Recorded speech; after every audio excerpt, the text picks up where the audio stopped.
Welcome to the More Life Podcast, where creatives, problem solvers, and entrepreneurs talk about squeezing more out and finding meaning in this crazy thing we call life.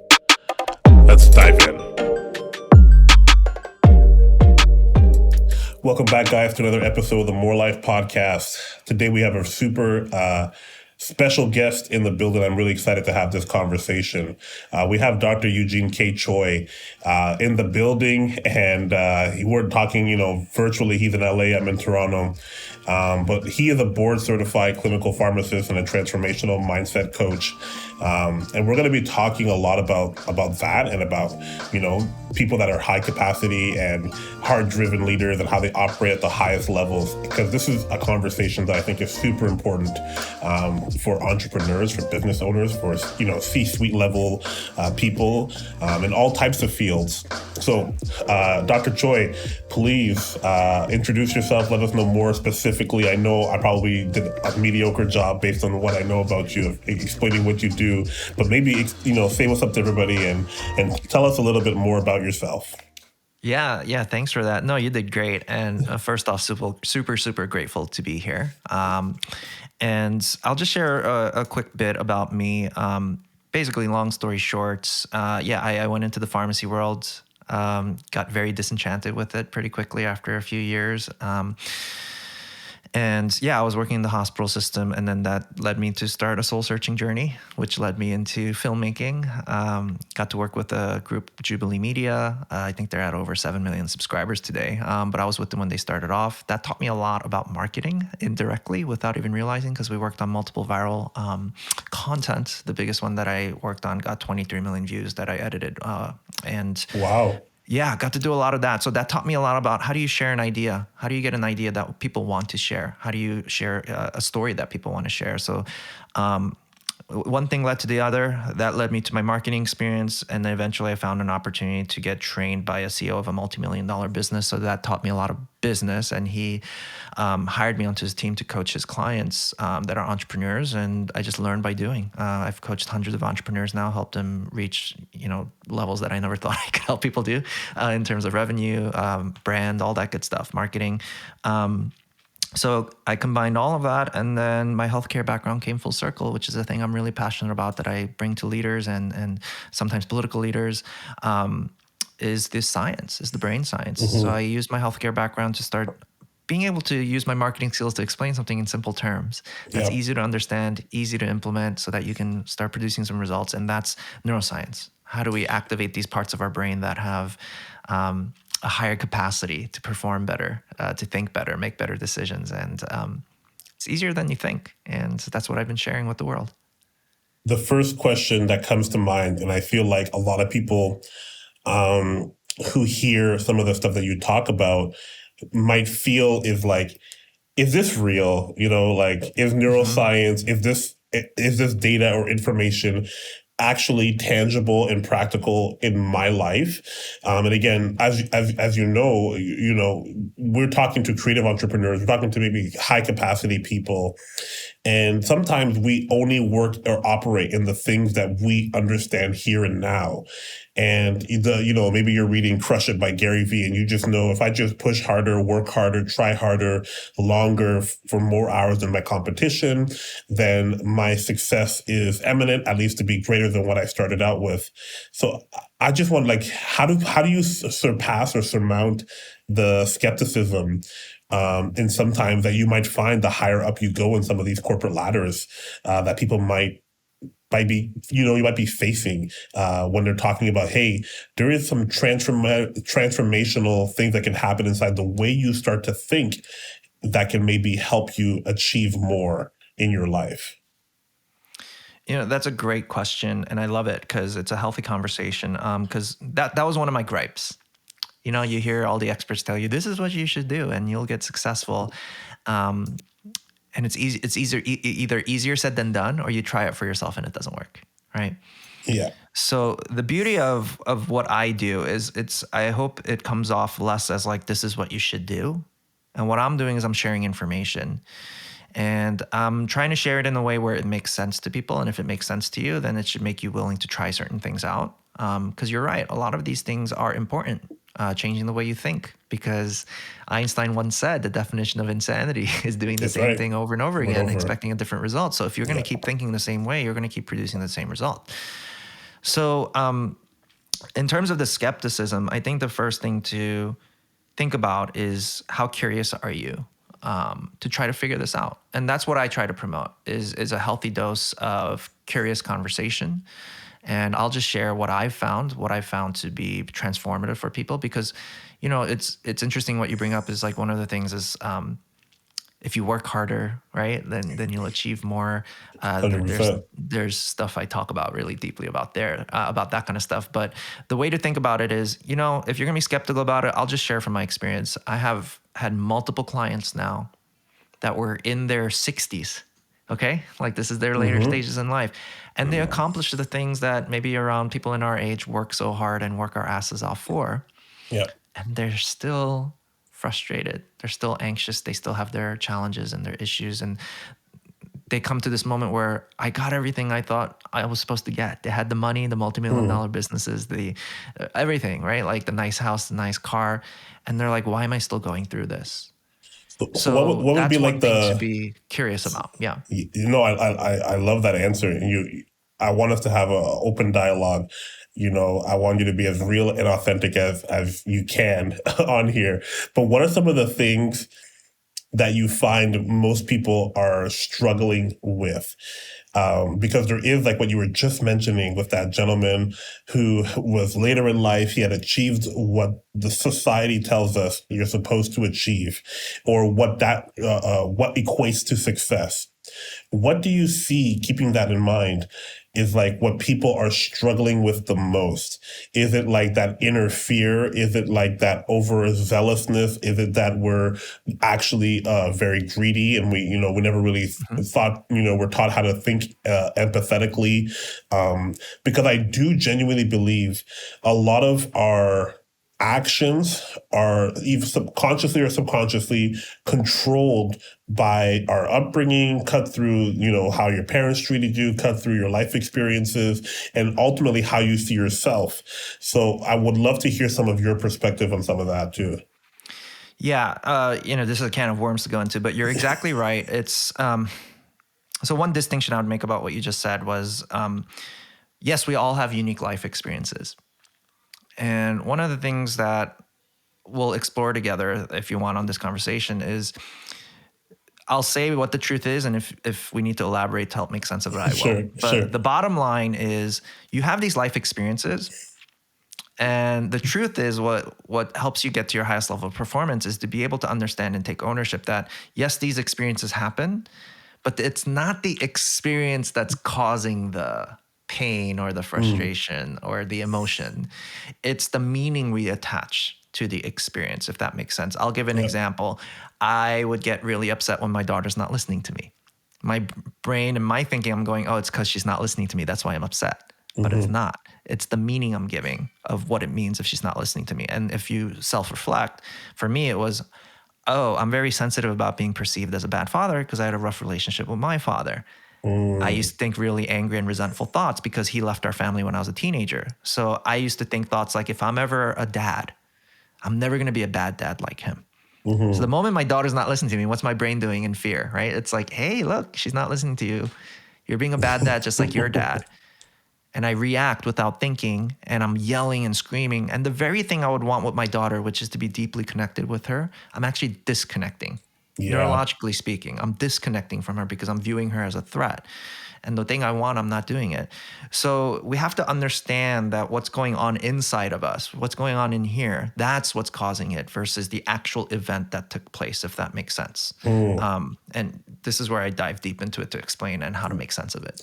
Yeah, and I guess the follow-up is like, so what are the practical ways that you can actually dive deeper? And even I think we can even save that question for a little bit later. I would love to start to translate some of your ideas, your concepts, some of the things that you're actually seeing success in. Yes. Um, Talking a little bit more about like how does that translate into the business world and to I guess, decision makers. I'm assuming that's who you're working with more. You're not necessarily working Yeah. with lay workers. You're working with people who are making decisions, whether you're the CEO, the business owner, or department head, or whatever it is. How does some of this neurological science apply into the practical world of business and marketing? Yes. So the first thing we need to understand is, in simple terms, your brain, your nervous system basically operates in one of two places. That's it. It's these two states. It's what I call a survival state or an executive state. Okay. So we need to understand what this is. A survival state is the part of your brain usually triggered by fear, right? Some sort of threat. It views something as a threat, such as a tiger that's about to eat you. It's going to go into a reactive mode when you're in the survival state. So you can't think. You're reacting without thinking, because if you're in a life-threatening scenario and you start thinking, you might die. Yes. So that's the part of your brain. It's meant for preserving your life. Like, it's meant to keep you alive. Okay. And it does a very good job when you're actually in life-threatening scenario. Not a great job when you're actually not. Right. Yep. So the executive state, this is where we've evolved as a species. Okay. So it's behind your head, your prefrontal cortex. It's part of your frontal lobe, which, by the way, it is the largest amount of ratio compared to any other species. So our frontal lobe is 40% of our whole brain. Okay. Okay. So this is the part of our brain that has some amazing capabilities, okay? There's a ton of them. I'll just list a couple as an example. There's critical thinking comes from there, okay? Your innovation skills, your creativity comes from there, your decision-making skills, your problem-solving skills, and our empathy, your ability to connect with someone. Because when you're in survival, you're not there being empathetic, right? Oh, I wonder how this tiger that's trying to eat me is doing. I wonder if his parents are feeding him okay. We're literally not empathetic when in survival. So here's the big problem. Research shows that more or less, on average, at least 70% of our adult lives, we're in survival. We're cut off from the part of our brain where our creativity can be accessed, our critical thinking skills, our empathy can be accessed. We're cut off from that. So why is this important in business as leaders? If your decision-making skills, your problem-solving skills, you're not accessing it to its highest ability, you're going to make mistakes, or you're going to hurt the business instead of growing the business. And we need to understand that this is true, that for about 70% of our life, we're there. One thing to reflect about, think about it. If you were to sit there and think to yourself, how often do you feel stressed? How often do you feel frustrated, upset, resentful, anxious, worried? Guess what? Your brain's going to go into survival. Do you know why? Research shows that emotional pain can be just as painful as physical pain in the way it's processed in the brain at times. So your brain can't help but perceive, your survival brain can't help but perceive these uncomfortable emotions as a threat. So you immediately go into survival, and now you're in a reactive mode without thinking. A lot more often than you're supposed to be. Yeah. And you have to think about, at a psychological level, how safe do you feel? I mean, man, I read this survey once, and they surveyed a group of people, and they asked a very simple question, which was, who's got your back? Yeah. And 65% of the group said nobody. And you know what was even more shocking? 55% of the people who said nobody has their back, they were married. Wow. So you have to think to yourself, how safe do you feel? Because if you do not feel safe, your brain's going to feel threatened. And now you can't access your critical thinking centers. You can't access your problem-solving skills. You can't access your empathy. You're going to be in a self-protective state where you're only looking out for yourself. So how do people feel more centered? How do they feel like you say, safe? How do they feel grounded and be like, hey, I know where I am. I know who I am. I know, the calling on my life, or what my purpose for my life. How do people tap into that to be like, okay, this is where I know I need to be? And because I understand the concept of, if I am grounded and rooted and more centered with the world, then I'm going to be able to have to worry about those things less. And I have more opportunity to think about the things that I want to think about, which when you describe, the critical thinking, or the creativity, which is the stuff that I do, creative on demand, all that type of stuff, I can offer myself more. But I know the feeling as well of feel like you're living in constant chaos, and feel like you're not necessarily rooted or grounded in anything. Or as you said, nobody's really got your back. So how do we go from the one stage to the next stage? Yeah, and this is such an important statement you're making. You know, I mean, the greatest leaders in the world, if one thing you notice about them is they're calm in the chaos. The business could be burning up in flames, but they're cool as a cucumber because they know Yeah. that that's important to be able to access these parts of themselves that can actually serve and solve the problem. And you know, me coming from the hospital system, I used to be the guy that's at the trauma center. Like I'm the guy when you Mm, hear that ambulance going, I'm the guy there already drawing up the life-saving drugs to give it to the doctors and the nurses. The best doctors I've seen, even though there's literally a dying person on the table, they're calm, they're collected, they're not freaking out, so that they can maintain their composure.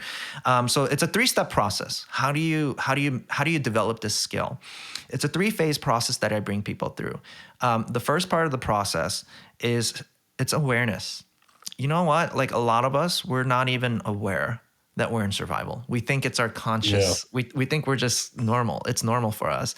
But a lot of people aren't even aware that they're in it. So you know, I don't know if you're a fan of the Matrix, but a lot of people aren't Of aware that they're course. in the Matrix. So it's the awareness that helps you step out of the Matrix. And that's the first step, because one thing I often say is imagine you have a piece of broccoli stuck between your teeth. How do you have the power to remove it unless it comes into your awareness? Someone has to point it out to you, or you have to be able to see it in the mirror. So that's phase one. That's the first thing I bring everyone through is a journey of awareness of what does survival even look like? Because a lot of people don't know what it actually looks like. Okay. Hmm. And then the second process is training and education. Just like you can learn a skill, you can learn how to rewire these parts of your brain that aren't serving you. It's just, you're not born with a manual on how to use it. We just use it, right? Right. So what's exciting is neuroscience, we know more about the brain than we ever did before 20 years ago. Hmm. And there's a lot more research, a lot of scans that have been done that show some really compelling evidence on how you can actually start turning that survival off so that you can activate the executive state more often. So it's education and training is step two. And then step three is just implementation. You have to Okay. apply what you've learned, and then you'll experience the benefits for yourself. And that's the journey I bring people through, is that three-phase process. Okay, that's it's very powerful to see it like cleared out because showed out this way because I feel like some people need that almost like a Sherpa, someone who's gonna, I know how to get where you Exactly. need to go. Exactly. I've been here before. I know how to get you there. Like those people that bring people on Mount Everest and like, hey, I know the routes. I know how I can help you get to where you need to go. Yeah. And I see this now more and more popular people talking more openly about mentors, about people talking about mental health, people talking about finding what makes them actually tick, and that self-reflection. Those things are very popular in the circles that I run through right now, that I Yeah. run with, the people that are business leaders, that are entrepreneurs, that are trying to do something greater than just something for themselves. Because I think you can't continue to expect the exponential growth or compounded growth without first understanding where you yourself stand and how you're going to leverage your unique set of abilities for what some would call even like your god-given purpose. So like, okay, if you have a purpose in this world, you first need to understand who you are, what you are, and how you are then going to offer it up to the world. And Yes. I feel like you're always, you're dealing with people who are um, high level decision makers who live in the very practical landscape Yeah. where things are, it's P&L reports, profit and loss, it's marketing and strategies, it's business meetings and conference calls.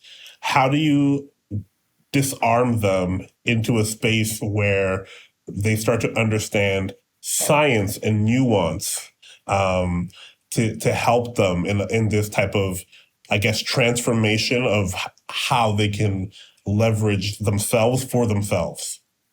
Right. And if you think about like the biggest downfalls, whether it's scandals or mistakes that are made in leadership, it really is because of survival. Because guess who the focus is on when you're in survival? It's yourself. Right. Which, by the way, when you're talking about your Yep. God-given purpose, your calling, whatever you want to call it, your mission in life, you can't connect with it in survival, by the way.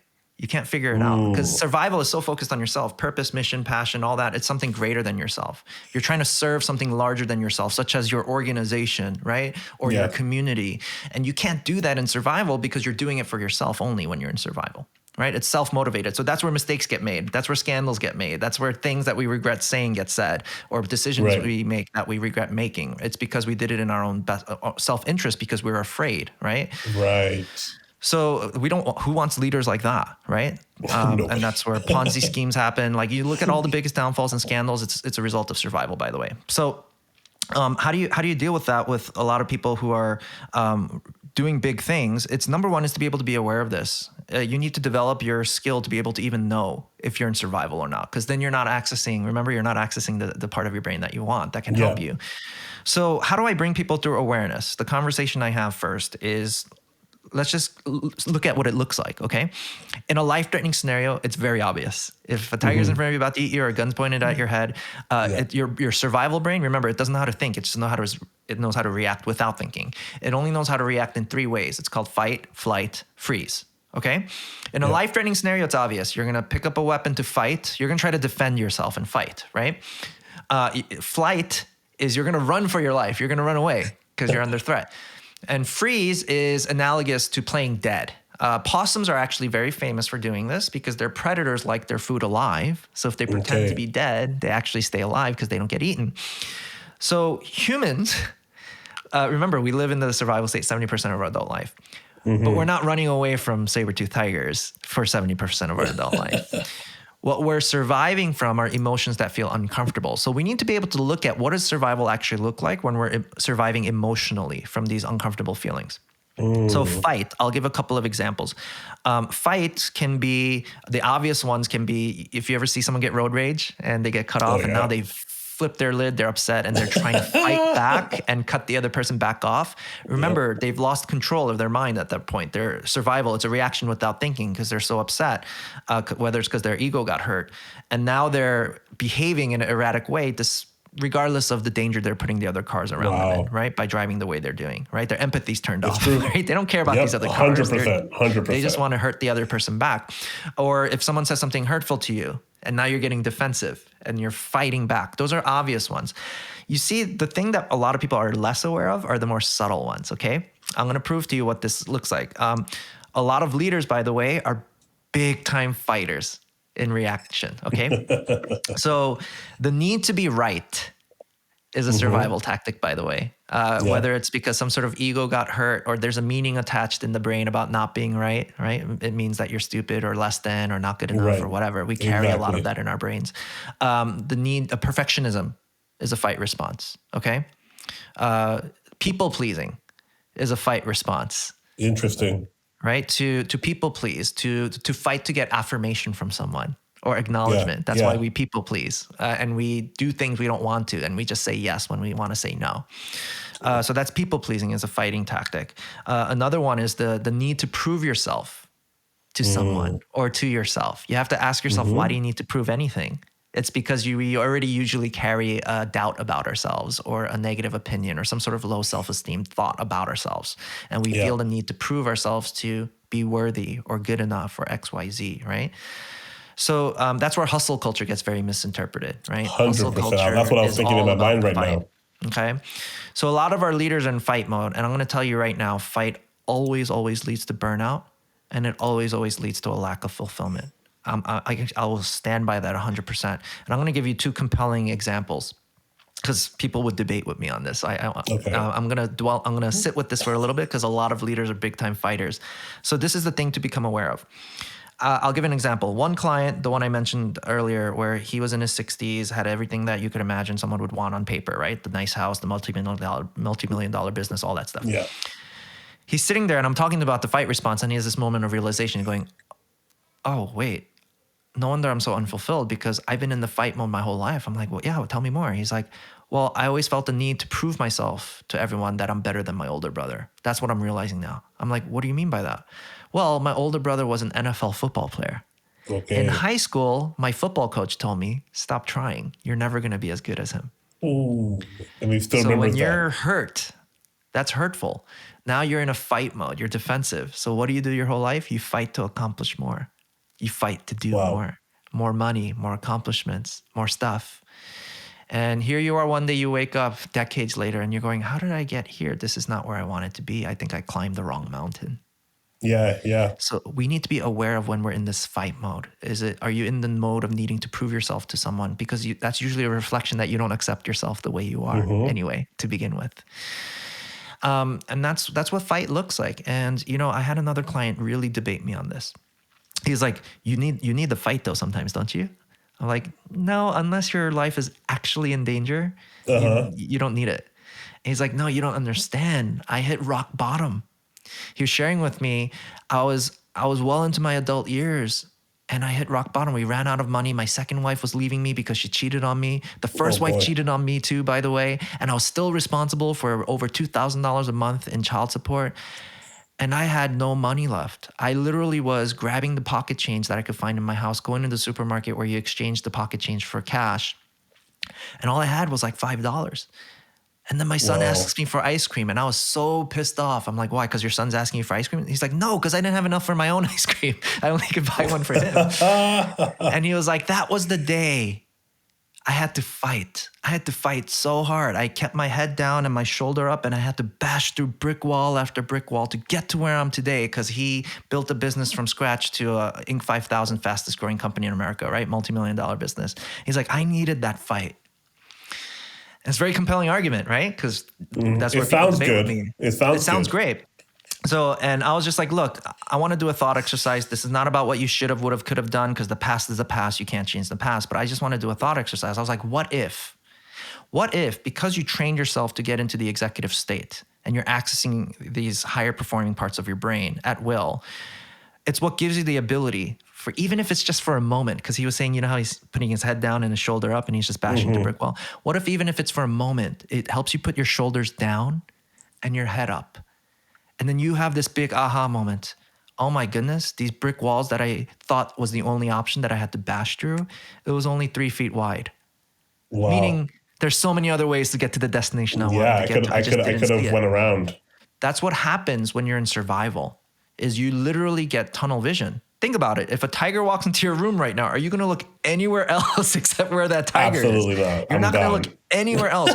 So this is where, as leaders, it is toxic and damaging to the organization. Because if you're a leader that's in tunnel vision and you're in that fight mode, right? You don't This is where see in people's your feelings get yeah. hurt. People don't get heard. People get, right? Like a lot of mistakes get And made, your overlooked. job as a leader is to see the big picture. Exactly. When you get into executive state, you can see the whole picture now. And there's a saying that we need to learn how to work smarter, not harder, right? Yeah. When you're in survival, you're only working harder, but doesn't mean you're working smarter, because your critical thinking skills are not on when you're in this fight mode.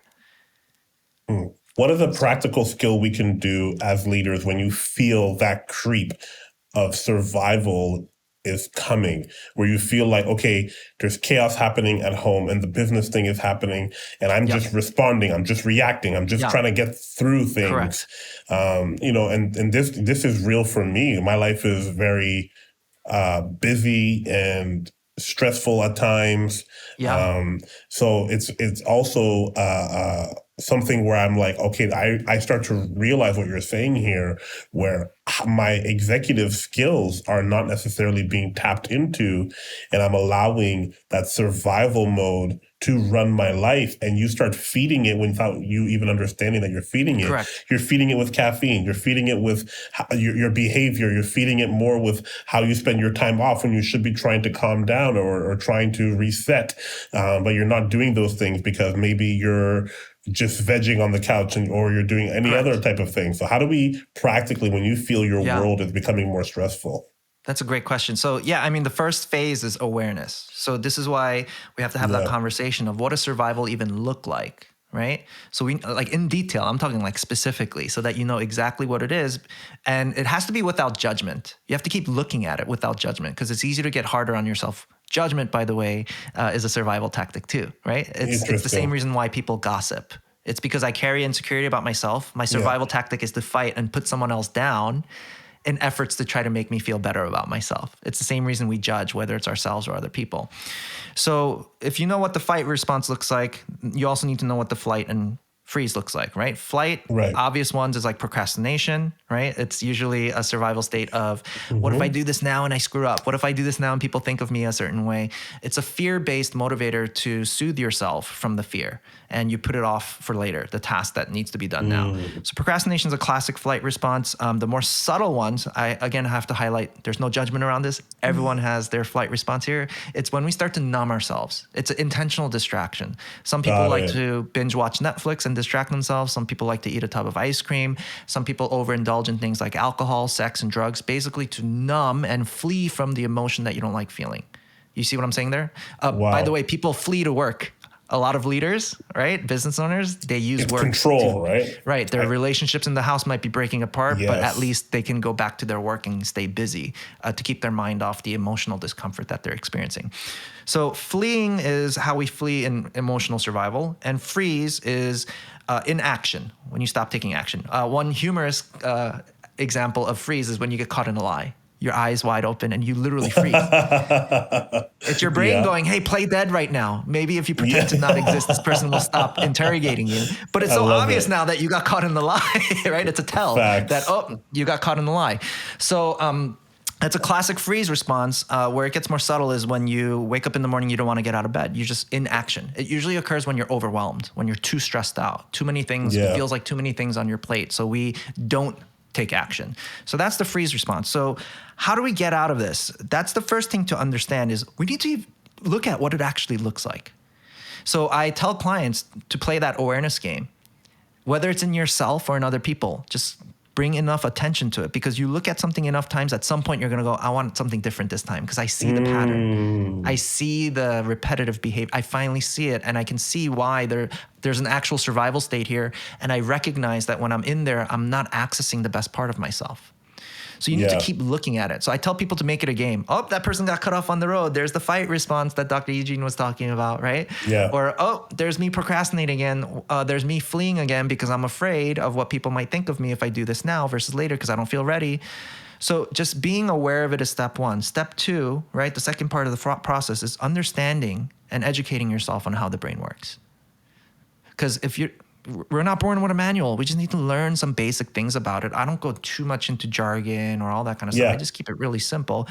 And that's the thing to understand is, first thing, your brain only operates in one of two states. You want to get into that executive state as much as possible. It's when you're relaxed. It's when you're, right? It's when you're feeling clear and calm and collected.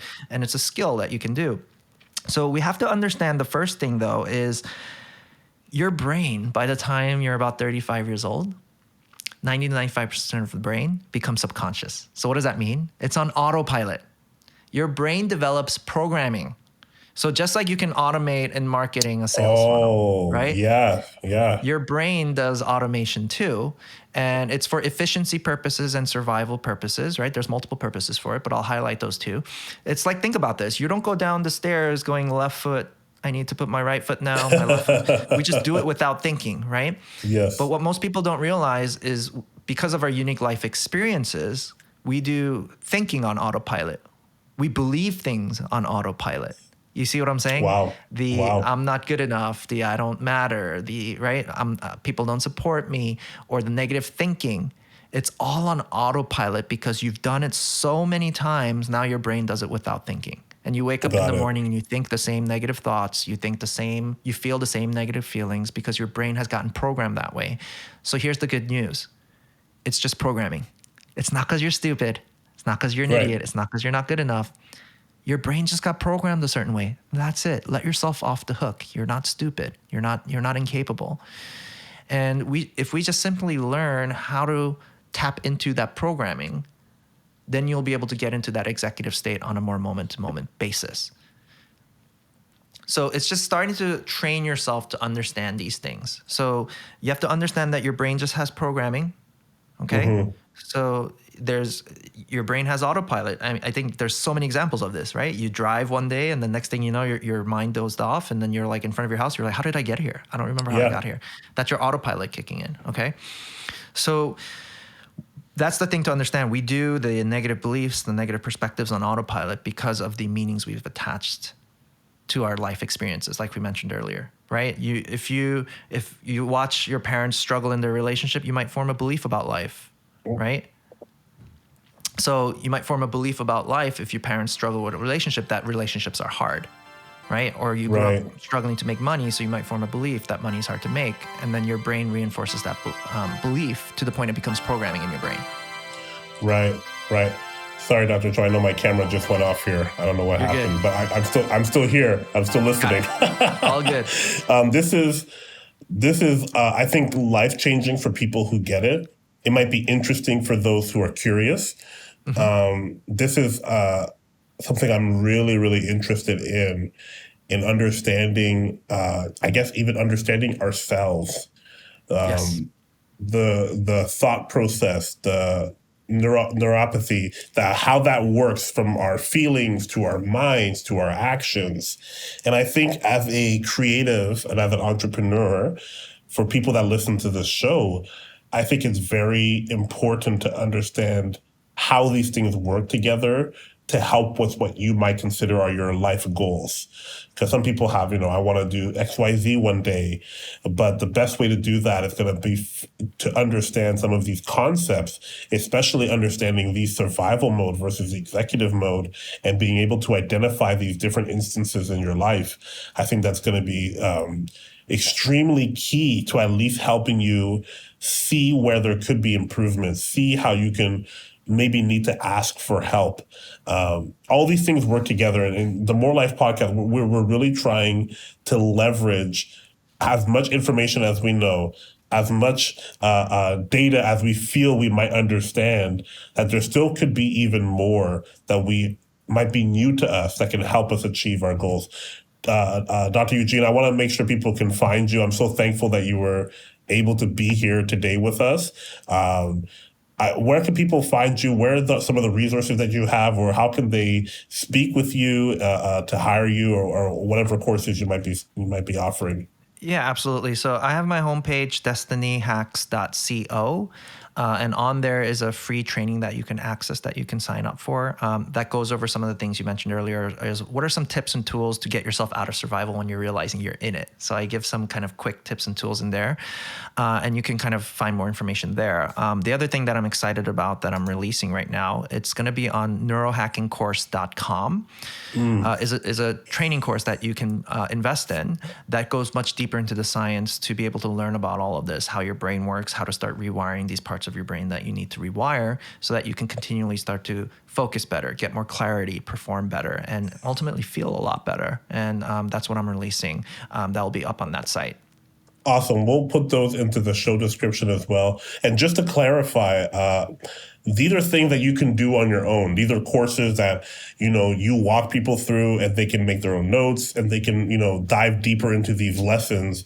Yes. It's not necessarily that it's like, I don't want to liken it to therapy, but it's not like you have to find like a personal coach or a therapist who walks beside you and helps you with these things. But these are things that can become discovered and revealed to you through learning, through reading, through understanding okay, this is excellent. I would encourage everybody who maybe feels like they are in survival mode, people maybe feel like they're scattered or living in a life of chaos, to go check out Destiny Hacks. Check out all the links in the description below. Dr. Eugene Choi, super thankful that you were able to come today. Love the topic. Hopefully we'll have you on again soon. Thanks so much for having me. It was an honor. Awesome. That's it, guys. Welcome to the More Life podcast. Thanks for listening.